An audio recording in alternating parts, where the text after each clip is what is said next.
Selanjutnya kita masuk ke soal nomor 4. Untuk capaiannya mampu mengaplikasikan hukum Gauss kasus simetri silinder. Nah, di sini ada soalnya, sebuah silinder berongga dengan jari-jari R1 sama dengan 2 mm. Jadi yang kita ketahui yang pertama R1-nya itu 2 mm. Dan panjangnya L-nya itu sama dengan 18 mm. Diselubungi oleh silinder dengan jari-jari R2 sama dengan 6R1 dan mempunyai panjang yang sama.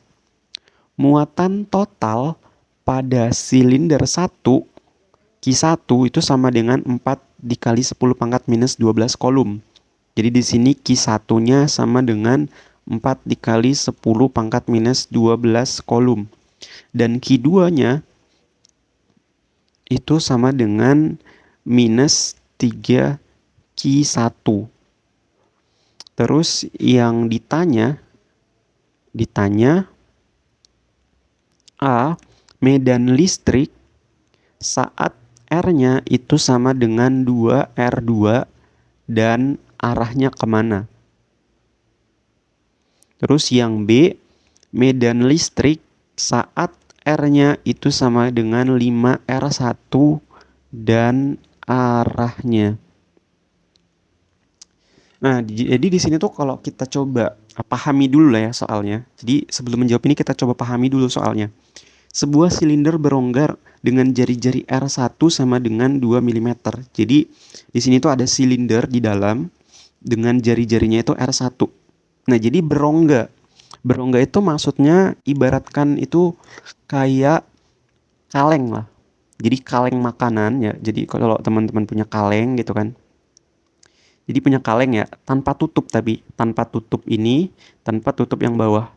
Jadi dia tuh kan kosong ya tengah-tengahnya, kosong tengah-tengahnya. Jadi cuman ada di sekelilingnya doang gitu, yang ada bentuk.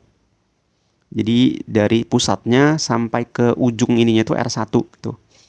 Terus ternyata dia ini tuh berada di dalam silinder lagi gitu, yang lebih besar. Di dalam sebuah kaleng lagi yang lebih besar, yang mana jari-jarinya itu R2.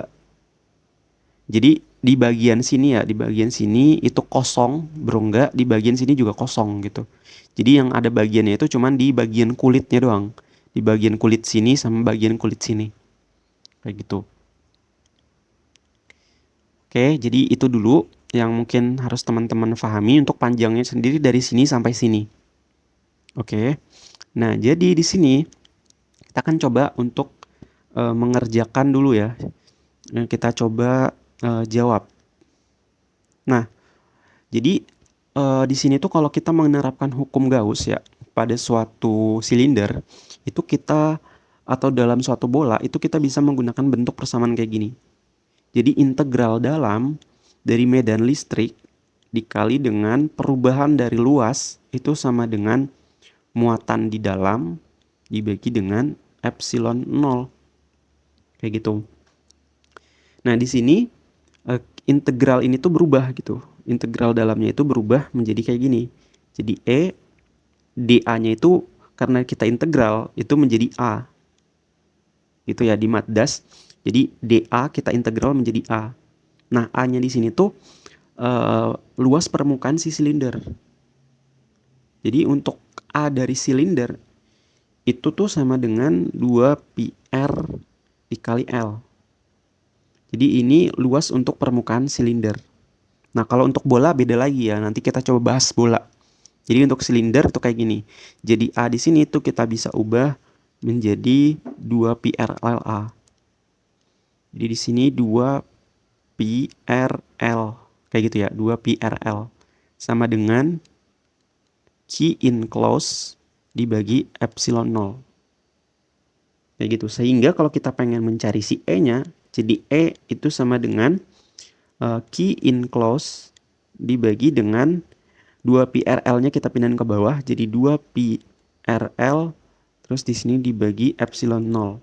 Nah, jadi ini tuh sebenarnya ini tuh bisa menjadi rumus acuan kalian untuk menghitung medan listrik pada kasus silinder. Kayak gitu. Nah, di sini untuk yang A ya, kita coba misalkan di sini lah ya.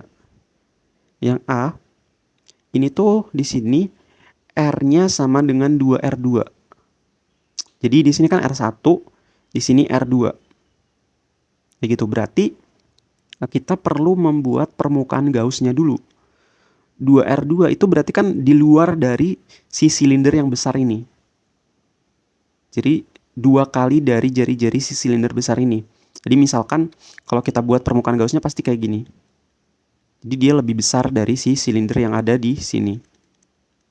Di permukaan Gauss-nya tuh kayak gini. Kayak gini, lebih besar kayak gini. Jadi dia tuh lebih besar daripada 2 silinder yang ada di sini. Jadi kalau gambarnya itu kira-kira kayak gini. Nah, jadi permukaan Gauss-nya itu yang garis-garis merah ini. Yang garis-garis merah ini merupakan permukaan Gauss-nya. Jadi jari-jari permukaan Gauss ini, jari-jari garis yang merah ini, itu 2R2. Kayak gitu. Oke, jadi mudah-mudahan teman-teman paham. Karena jari-jarinya 2R2, 2R2, maka permukaan Gauss-nya kayak gini.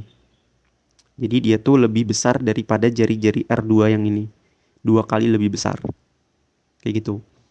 Nah, karena ini itu kayak gini ya, berarti muatannya, key enclose-nya, muatan yang ada di dalam permukaan Gauss di sini itu merupakan muatan yang ada di silinder besar Q2 dan ada muatan yang ada di silinder Q1.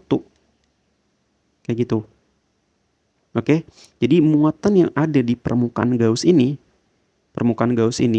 itu adalah muatan yang ada di silinder 2 dan yang ada di silinder 1. Jadi key enclose-nya itu merupakan Q1 ditambah dengan Q2. Kayak gitu. Nah, di sini tinggal kita masukin aja. Q1 itu kita masukin Q1 dulu. Nah, Q2-nya, Q2 itu minus 3 Q1. Jadi di sini minus 3 Q1. Nah, ini kita tambahin ya. Q1 ditambah minus 3 Q1 itu sama dengan minus 2 Q1. Kayak gitu. Atau kita masukin ya, key in-nya itu sama dengan minus 2 Q1. Q1 itu yang ini, 4 dikali 10 pangkat minus 12. Jadi 4 dikali dengan 10 pangkat minus 12. Jadi key enclose-nya, muatan yang ada di dalam permukaan Gauss-nya itu sama dengan minus 8 dikali 10 pangkat min 12. Kayak gitu. Oke. Nah, ini udah kayak gini. Nah, selanjutnya tinggal kita masukkan ke dalam persamaan yang ini. Ini persamaan untuk silinder. Nah, kita tinggal masukin ke dalam sini. Nah, jadi kita coba buat ya di sini. Jadi E itu sama dengan key enclose ya. Kita coba tulis ulang. Key enclose dibagi dengan 2pi. Kemudian R-nya ingat. R-nya itu 2R2. Jadi di sini tuh kita tulis 2R2 terus dikali L dikali epsilon 0. Oke. Nah, terus di sini epsilon 0 ini ya, ini tuh merupakan suatu konstanta juga ya. Jadi teman-teman harus tahu konstanta ini tuh besarnya 8,85 dikali dengan 10 pangkat minus 12. Kayak gitu ya. Ini jadi teman-teman harus tahu juga.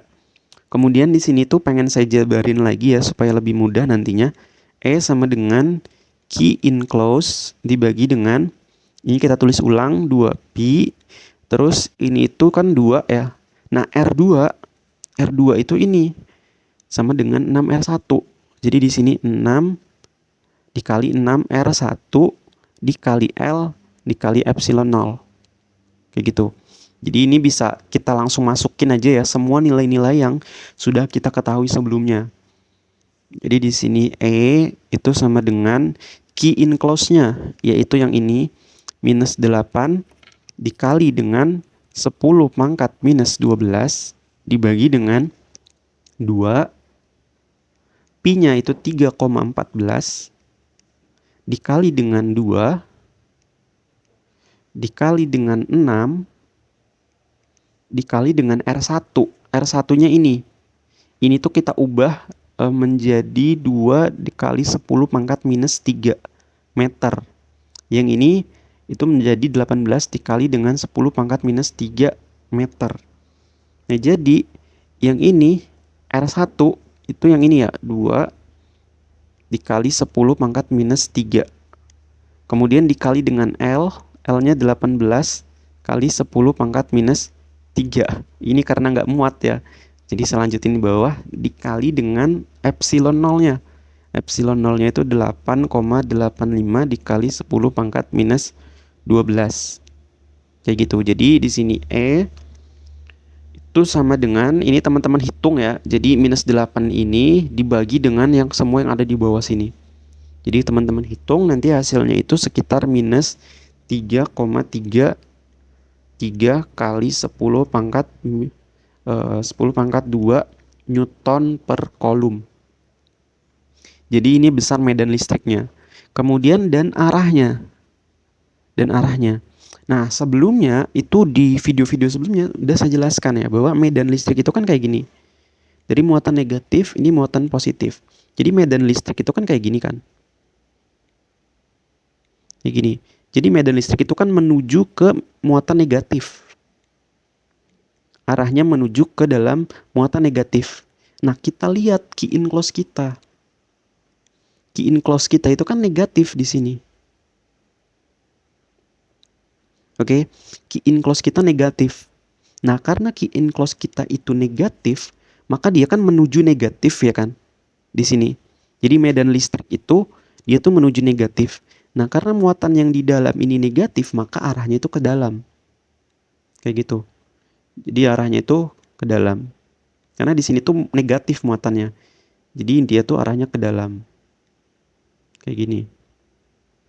Jadi arah si medan listriknya itu ke dalam. Jadi arah E itu menuju pusat silinder. Atau bisa juga kita tulisnya itu ke dalam ya, menuju ke dalam. Gitu. Oke, mungkin itu aja untuk pembahasan kita di soal yang A.